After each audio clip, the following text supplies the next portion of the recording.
रहीम अस्सलाम वालेकुम नादरीन, आप यूट्यूब चैनल देख रहे हैं। मैं इमरान ख़ान हूँ। नादरीन, पाकिस्तान और अफ़गानिस्तान के दरमियान मुज़ाकरात हुए कतर में और उन मुज़ाकरात के नतीजे में सीज़ फायर हो गया है। अब दोबारा मुज़ाकरात होंगे। कतर के अंदर जाकर ख्वाजा आसिफ साहब और दीगर कुछ और लोग थे, ये लोग वफ़द लेकर गए कतर में, जबकि अफ़गानिस्तान का वफ़द भी वहीं पर आया और इनके बीच में मुज़ाकरात हो गए। मुज़ाकरात का पहला दौर जो है उसको कामयाब करार दिया गया कतर की जानिब से और ये कहा गया कि जनाब मामला तय हो गए हैं और फ़िलहाल सीज़ फायर है। दोनों ममालिक एक दूसरे की सरज़मीन का एहतराम करेंगे, यानी पाकिस्तान कोई एरियल स्ट्राइक नहीं करेगा, ड्रोन अटैक नहीं करेगा अफ़गानिस्तान में, जबकि अफ़गानिस्तान भी पाकिस्तान के अंदर किसी किस्म का कोई अटैक नहीं करेगा और दोनों कोशिश करेंगे कि एक दूसरे के ख़िलाफ़ उनकी सरज़मीन इस्तेमाल ना हो। 25 अक्टूबर को इस्तांबुल में यानी तुर्की में दोबारा मुज़ाकरात होने जा रहे हैं। अब कतर और तुर्की दोनों का शुक्रिया अदा किया पाकिस्तान की जानिब से। देखें, ये मुज़ाकरात जो हैं वो कतर की जगह काबुल में हो सकते थे, इस्लामाबाद में हो सकते थे, पेशावर में हो सकते थे और ये बिल्कुल हो सकते थे। ऐसा कोई दूरियां थी नहीं दोनों मुल्कों के बीच में, लेकिन मौजूदा जो हुक्मरान है पाकिस्तान के अंदर और अफ़गानिस्तान के अंदर, वो इसमें मुकम्मल तौर पर नाकाम रहे। भारत की डिप्लोमेसी काम कर गई, पाकिस्तान की कमज़ोर थी, लेकिन अच्छा हुआ कि ये उस रास्ते पर चले जो रास्ता इमरान खान साहब ने बहुत पहले बताया था। एक तो ना इनका साबुन बड़ा स्लो है, इनका दिमाग भी बहुत आहिस्ता काम करता है। इमरान खान ने बहुत पहले कहा था कि आपको अगर दहशतगर्दी ख़त्म करनी है तो आप अफ़गानिस्तान के साथ बैठ जाइए, उसके साथ बैठ के आप बात कीजिए। दूसरा, इमरान खान ने कहा था कि जो कबायली जरगे हैं, मकामी कबाइल हैं, उनको एतमाद में लीजिए। खैबर पख्तूनख्वा की हुकूमत को भी एतमाद में लिया जाना चाहिए और फिर आपका दहशतगर्दी का मसला तेज़ी से हल होगा। ताकत का इस्तेमाल खाली किसी मसले का हल नहीं होता, उसके साथ आपको बहुत सारी पॉलिटिक्स और दीगर चीज़ें करनी पड़ती हैं। अब इमरान खान साहब की बात का एक हिस्सा तो इन्हें समझ आया। इन्होंने अफ़गानिस्तान के साथ मुज़ाकरात शुरू किए, लेकिन तब शुरू किए जब काफ़ी पानी पुलों के नीचे से बह गया था। फ़िलहाल कतर के अंदर एक खुशाइन चीज़ है कि मुज़ाकरात का पहला दौर इस हद तक कामयाब हुआ कि अब पाकिस्तान अफ़गानिस्तान में और अफ़गानिस्तान पाकिस्तान में कोई कार्रवाई नहीं करेगा। दोनों के मज़ीद फ़ौजी शहीद नहीं होंगे और एक दूसरे के ऊपर हमला नहीं किया जाएगा। उम्मीद करते हैं कि आने वाले दिनों में ट्रेड के रास्ते भी खुल जाएंगे और पाकिस्तान और अफ़गानिस्तान के बीच में हालात नॉर्मलाइज होंगे। जो आइडियल सिचुएशन है वो ये है कि इमरान खान साहब के जो मशवरे हैं उनका अगला मरहला अब तय किया जाए।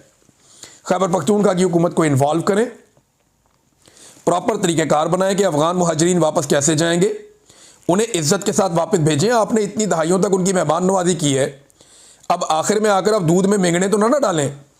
ये एक मिसाल है उर्दू की, ये दूध में मेंगने डाल देना, कि अगर आप किसी को इतनी आपने मेहमान नवाजी की है तो आखिरी वक्त में अगर आप इस तरह की हरकतें करेंगे तो एक बैड टेस्ट पैदा होगा। आखिर में जाके अपनी इतनी कुर्बानी, इतनी मेहमान नवाजी का आप सारा ज़ाया क्यों कर रहे हैं? लिहाजा उन्हें एहतराम के साथ वापस उनके मुल्क में भिजवाया जाए, बड़े तरीके से उनके साथ मामलात मैनेज किए जाएँ और दोनों ममालिक मिलकर दहशतगर्दों के ख़िलाफ़ कार्रवाई करें। अफ़गानिस्तान को जो लोग मतलूब हैं पाकिस्तान उनके ख़िलाफ़ कार्रवाई करे, पाकिस्तान को जो लोग मतलूब हैं अफ़गानिस्तान उनके ख़िलाफ़ कार्रवाई करे।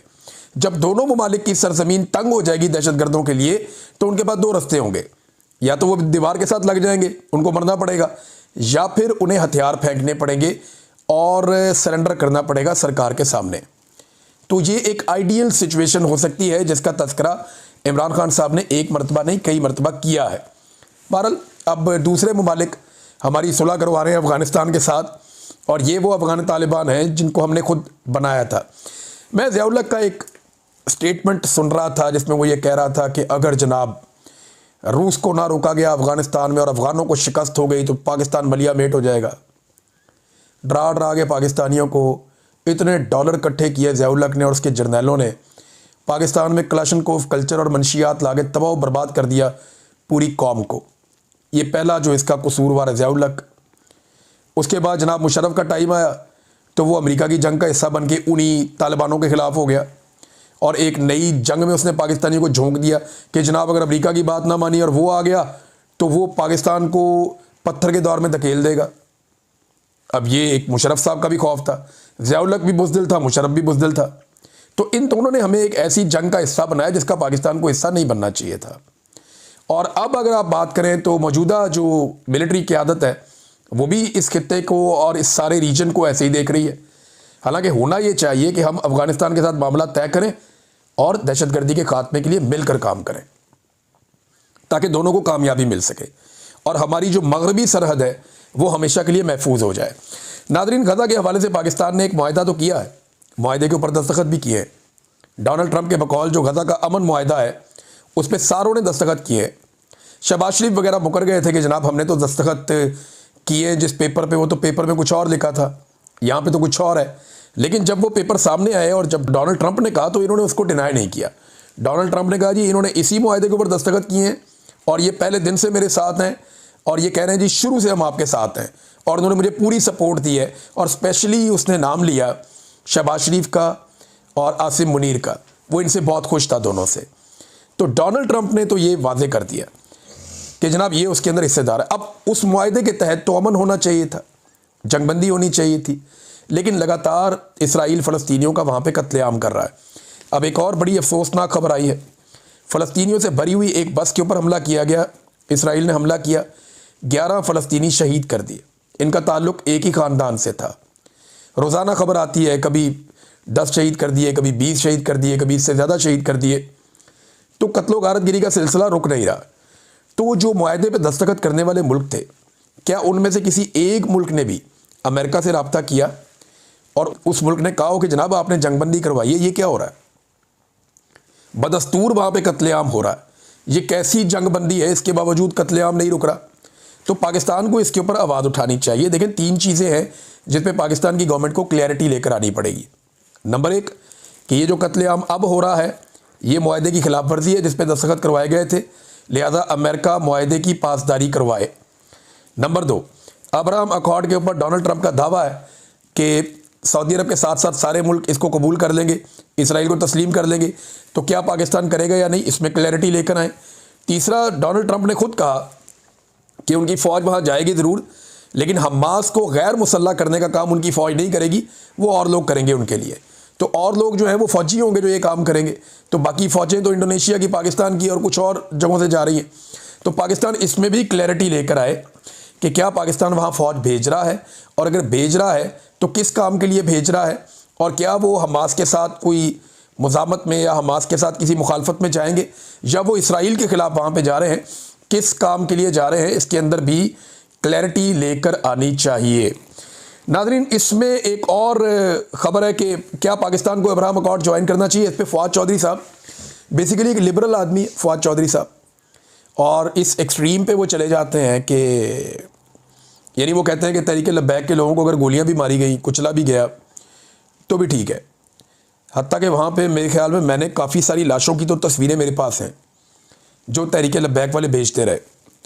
बंदे तो मरे हैं, देखें अब आप कितना छुपाएंगे। आप लाशें छुपाने का एक हुनर तो आता है पाकिस्तान के अंदर सिक्योरिटी फोर्सेस को, पहले भी छुपाई हैं फिर छुपा ली, लेकिन अब ये लोग दावा कर रहे हैं जी मरा ही कोई नहीं। तहरीक लब्बैक वाले अभी भी उन्होंने जाके अदालत में कहा कि जनाब हमारी लाशें हमें वापस की जाएं। आप ज़रा पंजाब में माहौल खोलें ना, लोगों को तंग करना बंद करें, और फिर आप लोगों से पूछें, एक इश्तिहार चला दें पाकिस्तान टेलीविज़न पे कि जिस जिसका बंदा वापस नहीं आया या जिसकी लाश है वो रब्ता करे, तो आपको पता चल जाएगा। एक जुडिशल कमीशन बना दें। अगर तो देखें ना तहरीक लब्बैक वाले झूठ बोल रहे हैं या जो मकामी अफराद हैं वो झूठ बोल रहे हैं, तो एक कमीशन बना दे, पता चल जाएगा कितने लोग शहीद हुए और कितने नहीं हुए। तो फ़वाद चौधरी साहब चले जाते हैं, वो बड़ा उनका लिबरल किस्म की एक अप्रोच है। तो उन्होंने एक सर्वे करवाया कि आप पाकिस्तान को अब्राहम अकॉर्ड ज्वाइन करना चाहिए। इस पर 37,397 वोट पड़े, जिनमें 85.1% वोटर्स ने कहा कि पाकिस्तान को अब्राहम अकॉर्ड का हिस्सा नहीं बनना चाहिए, यानी पाकिस्तान को इसराइल को तस्लीम नहीं करना चाहिए इस तरीके से। और 9% लोगों ने कहा कि हाँ कर लेना चाहिए, बहुत थोड़े हैं 9%। जबकि 5.8% लोगों ने कहा कि हमें मालूम नहीं, हम इसके ऊपर राय नहीं देना चाहते।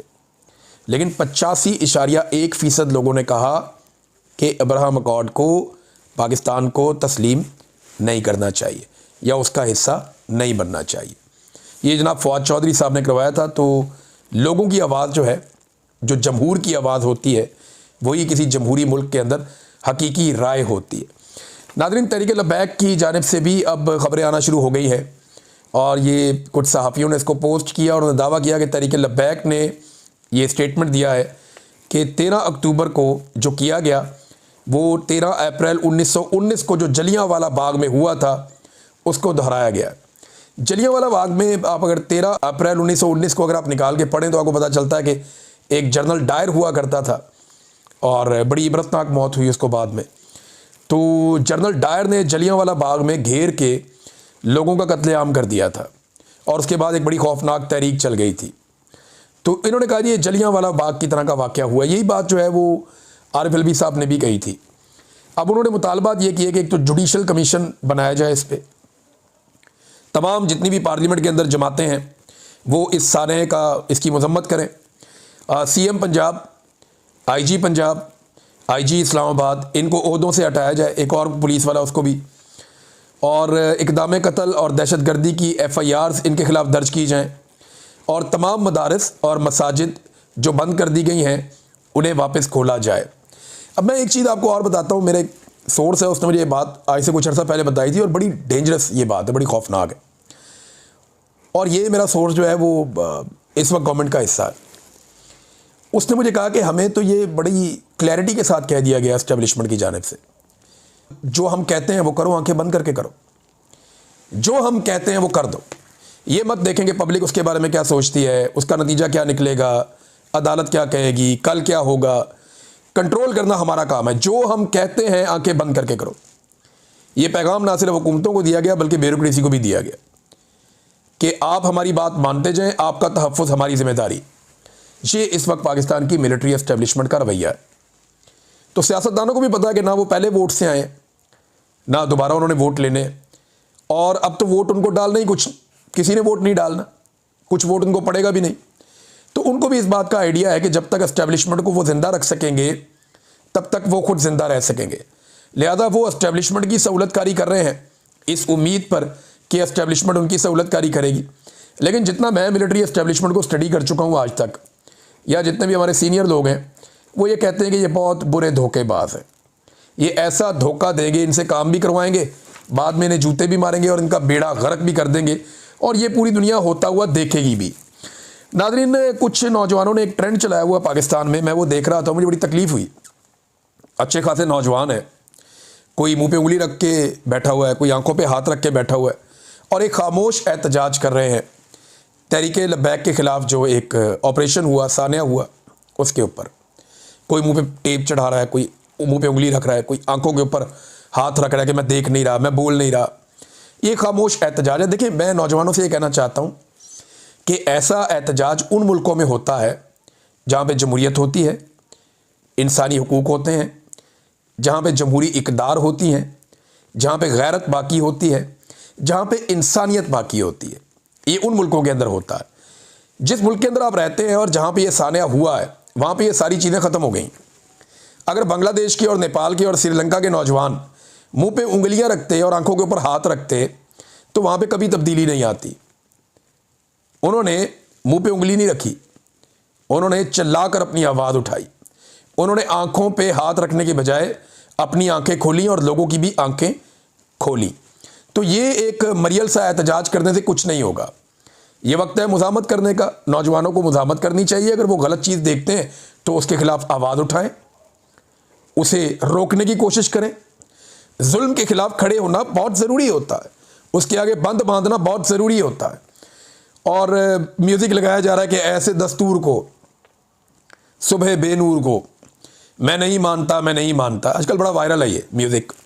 ये म्यूज़िक से इनकलाब नहीं आएगा।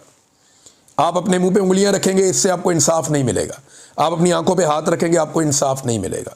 आप मुंह पे टेप चढ़ाएंगे, आपको इंसाफ नहीं मिलेगा, आपको बोलना पड़ेगा। देखें, मैंने कितनी मार खाई और बेशुमार लोगों ने बहुत मार खाई। बोल रहे हैं ना, काम कर रहे हैं। अगर चुप करके बैठ जाते तो बात ख़त्म हो जाती। मैंने बहुत पहले एक शेर सुनाया था पाकिस्तानियों को कि सुना है शहर की खामोशियों पे कहर टूटेगा, किसी का जिस्म बोलेगा, किसी की ज़ात बोलेगी। तुम्हें मालूम है कुछ बोलना कितना ज़रूरी है? अगर खामोश हो जाओगे तो फिर मात बोलेगी। मात, शिकस्त। शिकस्त आदमी तब खाता है जब बंदा उसको तस्लीम कर देता है कि हाँ मैं हार गया।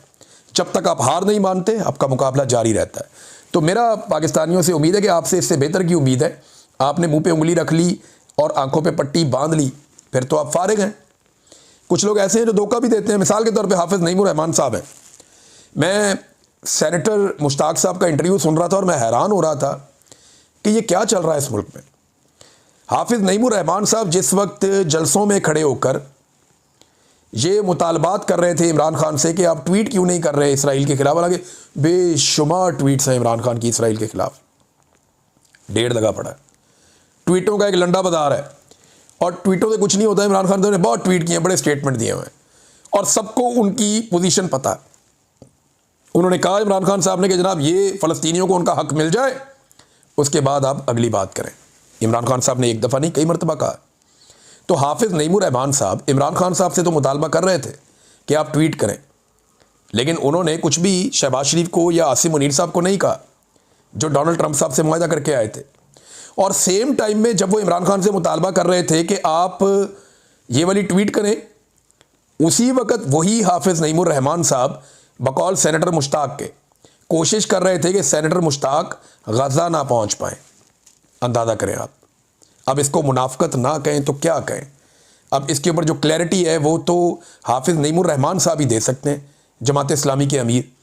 हम तो इस पर कोई बात भी नहीं कर सकते क्योंकि इतना बड़ा इल्ज़ाम लगा दिया। और सेनेटर मुश्ताक को मैं जानता हूँ, वो झूठ नहीं बोलते, वो बड़े दिल गिरफ्तार थे जब उन्होंने ये बात कही। उन्होंने कहा इन्होंने पूरी कोशिश की जमात इस्लामी की क़यादत ने कि मुझे रोकें कि मैं किसी तरह गज़ा ना पहुँच जाऊँ, और मैं बड़ी कोशिश करने के बाद गज़ा पहुँचा हूँ। और जब वो गज़ा में वहाँ पकड़े गए, इसराइल ने उनको पकड़ लिया, तो साथ ही उन्होंने कहा जी हमारा सेनेटर, हमारी जमात के, पहले उनको ओन नहीं कर रहे थे, पहले उनको रोकने की कोशिश कर रहे थे। अब ये क्या मुनाफकत है, मेरी तो समझ से बाहर है। बहरहाल सेनेटर मुश्ताक ने एक और बात भी कही है। उन्होंने कहा कि अगर पाकिस्तान के तमाम मसाइल हल करने हैं तो पाकिस्तान के जो मसाइल का हल है वो सिर्फ कैदी नंबर 804 का जो मैंडेट है चोरीशुदा, वो उसको वापस करने में। आप उसका मैंडेट वापस करें, पाकिस्तान के मसाइल हल होना शुरू हो जाएंगे। नाज़रीन, खैबर पख्तूनख्वा से कुछ डेवलपमेंट्स हैं वो मैं आपके साथ शेयर कर देता हूँ। सबसे पहले तो ये है कि आईजी खैबर पख्तूनख्वा को एक हुक्म दिया है सुहेल अफरीदी ने, और वो हुक्म ये है कि अब कोई भी social media activist Khyber Pakhtunkhwa से गिरफ्तार नहीं होगा, ना ही कोई उसको उठाकर वहाँ से ले जाएगा। और साथ में ये भी कहा कि ये सिर्फ पाकिस्तान तहरीक इंसाफ के लिए नहीं है, किसी भी पॉलिटिकल पार्टी का, चाहे नून लीग है, जमात इस्लामी है, ANP है, चाहे वो तहरीक लब्बैक है, जो भी है, किसी भी जमात का कोई भी सोशल मीडिया एक्टिविस्ट अगर खैबर पख्तूनख्वा में मौजूद है तो उसे कोई उठाएगा नहीं, कोई गिरफ्तार नहीं करेगा। ये इसकी ममानियत हो गई। और ये हुक्म जारी किया है इस वक्त जो सुहेल अफरीदी साहब हैं, मौजूदा खैबर पख्तूनख्वा के वज़ीर आला, उन्होंने। उसके अलावा उनके एक और बयान से ये पता चलता है कि जो धांधली करने वाले ब्यूरोक्रेट थे, जिन्होंने ये प्रिजाइडिंग ऑफिसर लगे हुए थे, रिटर्निंग ऑफिसर्स लगे हुए थे, जिन्होंने धांधली में बड़ा किरदार अदा किया था, गंडापुर पे बड़ी तनकीद हुई जब वो वज़ीर आला बने तो उन्होंने उनके खिलाफ कोई एक्शन नहीं लिया।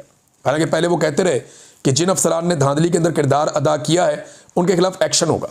और इस एक्शन के लिए ना तैमूर झगड़ा साहब ने पूरी एक ग्राउंड बनाई हुई है। बाकायदा एंटी करप्शन में जाके कुछ अफसरान ने ये बयानात दे दिए हैं कि जनाब हमने तो कोई और रिज़ल्ट बनाया था, ये तो रिज़ल्ट उससे मुख्तलिफ है जो फॉर्म 47 में है, ये जाली रिज़ल्ट है जिसके ऊपर तैमूर झगड़ा को हराया गया है। अब ये जिन अफसरान ने बयानात दिए हैं, इस मामले को रोकने की इलेक्शन कमीशन पूरी कोशिश कर रहा है, लेकिन एंटी करप्शन में ये मामला चल रहा है।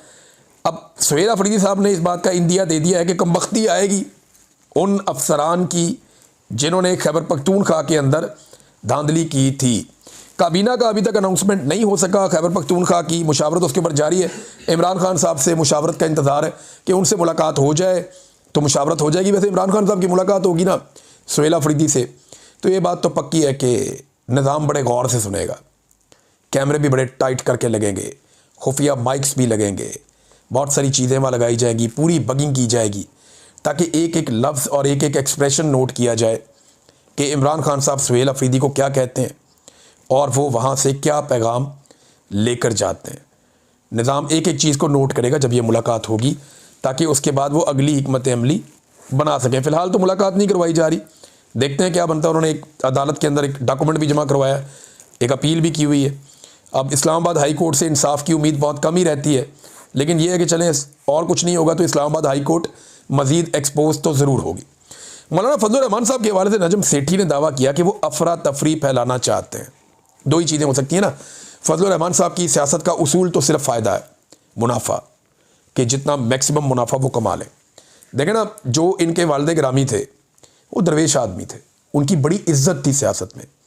फजलुर रहमान साहब ने सियासत में इज्जत से ज़्यादा कामयाबी, यानी उन्होंने इज्जत को कामयाबी नहीं समझा, उन्होंने समझा कि जितनी मैक्सिमम पोजीशंस आप ले सकते हैं। आज इस ख़ानदान के पास अरबों रुपए हैं, बेशुमार पैसा है, बेशुमार मालो दौलत है, बेशुमार ओहदे इन्होंने इंजॉय किए हैं, बड़ी बड़ी गाड़ियाँ, बड़े बड़े महल, बहुत सारा कुछ इनके पास है। तो ये अपने वालिद वाली इज्जत फिर इंजॉय नहीं कर सकते ना। आपने चूज़ कर लिया कि आपको किस रास्ते पे चलना है। तो एक तो ये नजम सेठी साहब कह रहे हैं कि अफरा तफरी फैला रहे हैं ताकि किसी और के लिए रास्ता बने।